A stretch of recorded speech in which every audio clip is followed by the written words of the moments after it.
And then so he's left them behind in the cell here. We go back up to the Enterprise where we meet another new character here, Lieutenant Barnaby. Now he returns to take over at Tactical. Ensign Tate gives her sort of final report, and she's going to leave the station to, give it back to Lieutenant Barnaby. Crusher tells her, no, stay on the bridge because I need a science officer. So she stays on the bridge there. Now, Beverly's orders were to take the Enterprise back to Federation space if they had to, if the Borg returned.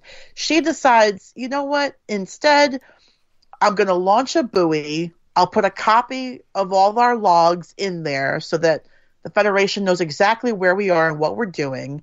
And she launches the buoy into the transwarp conduit back to Federation space to presumably be picked up by the fleet, and then they can figure out where they are. And of course, the logs will contain how to activate the transwarp conduit so that the fleet can come in and come to their aid. So the Enterprise will return to the planet because Beverly's like, I'm not leaving those 47 people down there. They're completely, cut off. So we get a whole conversation where they kind of work out that they need 45 seconds. They need 45 seconds from the time they get to the planet to be able to get everybody off and then escape, hopefully undetected or undamaged by the Borg ship. And so the plan is they decide they're going to drop out of warp at the last possible second on the far side of the planet away from the Borg ship and then beam everybody up. It's a pretty good plan, but the problem is if your calculations are not exact, you could hit the atmosphere, and that's a problem. And Ensign Tate brings that up, and Lieutenant Barnaby says, kind of snippy, well, then I guess my calculations will have to be correct.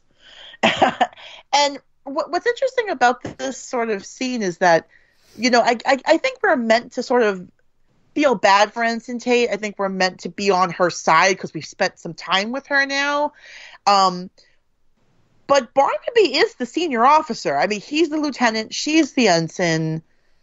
I mean, what did you guys think of this sort of dynamic they've set up between these two characters? Did you feel like were you like on somebody's side here? Did you like this guy? Did you not like this guy? If I may, I don't want to. Yeah. I didn't know if Brooke was going to talk. Go ahead. Yeah, I think his ego was being screwed with in a big way. You know what I mean? He's got an ensign who's telling him facts, basically, and it's something that he's going to have to. He's trying to take command right now, and he's having trouble dealing with that. I think that's how I took it. I felt like he was.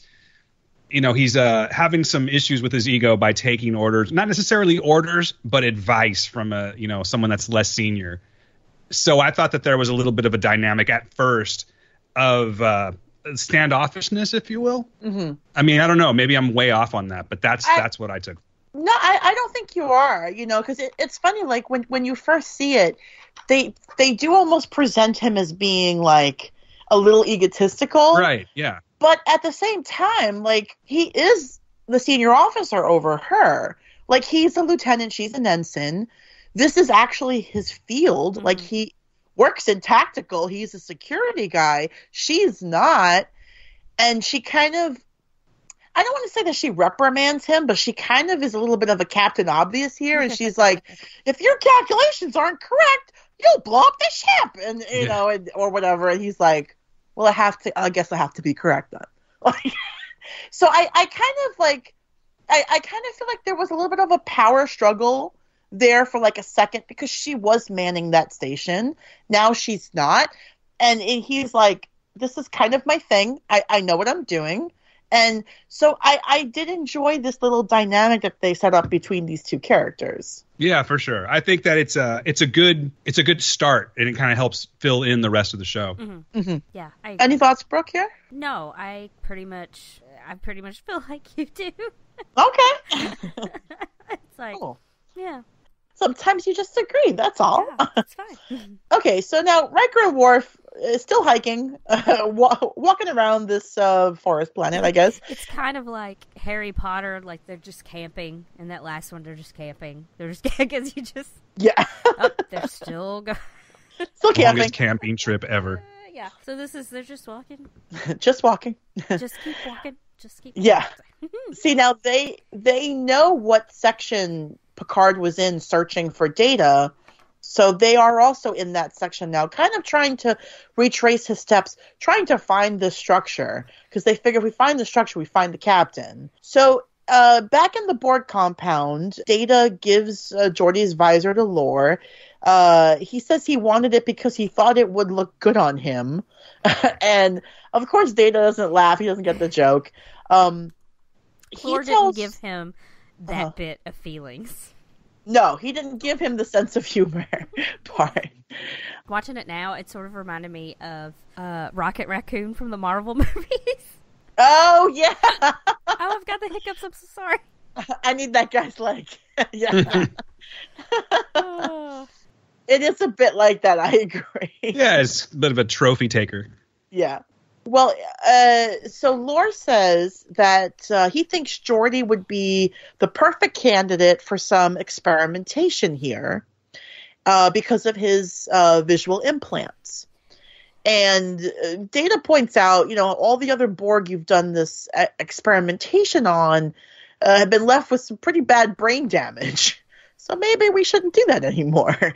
And Lore's like, oh, but see, we won't waste any Borg lives. We'll use these humans. Okay, so now we're sort of learning a little bit more about whatever this experimentation that Lore is doing. Then we get a scene here, which to me, watching it this time, and I definitely want to hear what you guys think about it. I feel like a lot of this scene is definitely Lore putting on a show for Data. So we meet this random Borg. His name is Goval, who basically he doesn't want to connect with everybody else in the collective. And Croesus is like, he won't hook up to everybody. I can't hear his thoughts. And then Lore gives him this incredibly I'm such an incredible leader speech because I'm leading with compassion of like, I know you're scared and you're unsure and you have doubts, but I can't do it without you, Goval. Will you help me, please? Won't you please connect to the collective? And of course, this confused Borg is like, "Oh, yeah, you need me? You got it." And I feel like this is definitely Lore kind of putting on a show for Data of being like, look at what a nice guy I am now. I'm totally not a villain. I don't know if you guys feel the same way or if, I definitely want to hear your thoughts. So, yeah, I think that he is totally playing the part. I used this last episode too. He's trying to sell the dream. And he's also trying to let Data know, like, your brother can be a good guy too, because this is the time that he wants to sell it to him. You know what I mean? If he can't get Data fully on his side, it's kind of all for naught, right? At least Data's part of it anyway. So yeah, I do feel like he was trying to play it up a little bit, put on a show, as you put it, to sell the dream and to get him on his side and to make him maybe, because Data still has a little bit of good in him, I guess you could say. I know I'm not using the terminology correctly, but there is potential good in him still, where his ethics are still there. They haven't been completely disbanded yet. So I'm thinking that this is the time that he should be trying to sell that dream to him to get him on his side. Otherwise, it's really just not going to happen the way he wants it to. Yeah, I feel like to use a Star Wars reference, it's almost like the Sith being like, we're not that bad. Like, come on, Jedi. Like, it's not terrible. We're using our powers for good stuff, too. We're not bad. We're just misunderstood. Exactly. I feel like there's a lot of parallels you could draw with that here, too. It's like he is, like, putting on a show, but he's still being manipulative to Goval. Like, he's still, like, using his confusion and wariness about joining the collective, all of them, which, hey guys, you are going to be individuals and now you still have to share your thoughts with everybody else. Anyway, Laura's just like, It's like when you're trying to, get your kid to do something, It's like a toddler, like, hey, do you want to give Mama your keys back? I know you do because you want to be a good little boy or whatever. Like, that's how he's, like, talking to him, to fake being kind and compassionate and worried about his quote-unquote followers. He's a piece of crap. No, he is. And you're right. Even though, I totally agree, even though it's a show for Data, it doesn't mean he's not manipulating this Borg, Goval, who's clearly very confused, who's clearly unsure of what to do because he's an individual now and doesn't quite know how to process that. And so Laura's taking advantage of that to manipulate these Borg into doing what he tells them to do. Mm-hmm. I feel like it's, when you see a movie and a crime has occurred and someone's like, you didn't really see that, did you? That's not what happened, is it? And trying to convince someone, like Dan said, not really that bad, For Data, who doesn't really have feelings except for these, mean feelings that he's being projected, these anger and things that he's being projected, he can't see what actually is sort of behind that fake compassion, Mm-hmm. Mm-hmm.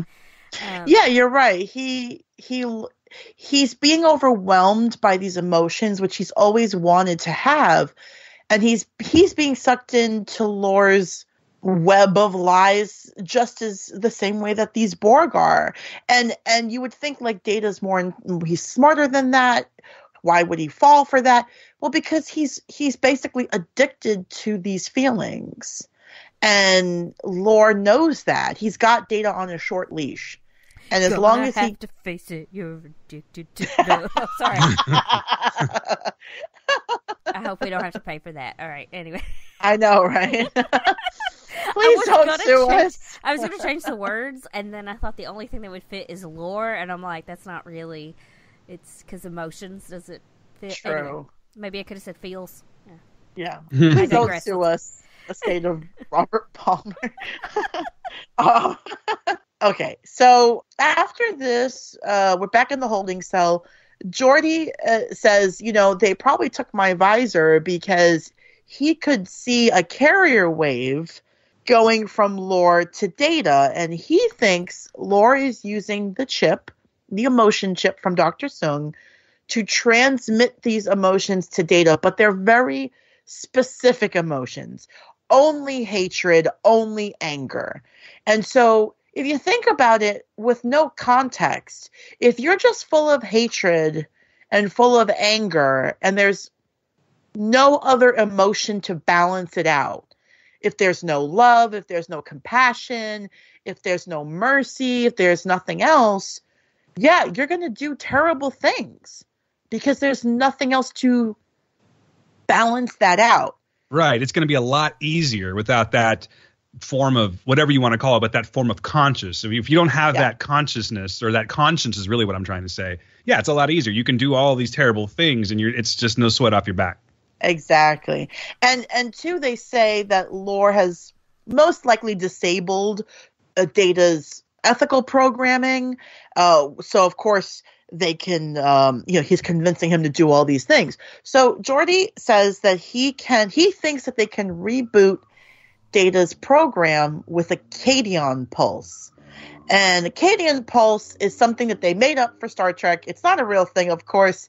It's a form of energy that could create interference in a positronic net, causing it to reset certain subroutines, and that's from Memory Alpha. And so they have to figure out a way to generate a Cadion pulse. At that moment, then Data comes in. He takes Geordi away for this sort of mysterious experimentation. We cut back to Riker and Worf, who are pretty much on... Oh, yes. I do have a question. Do you like real technobabble or the fake technobabble? Or do you like combination of the two? I like a combination of the two. Considering they made up this Carry-On Pulse thing. I personally enjoy a combination of both because, I mean, the genre is called science fiction, so I enjoy that it's based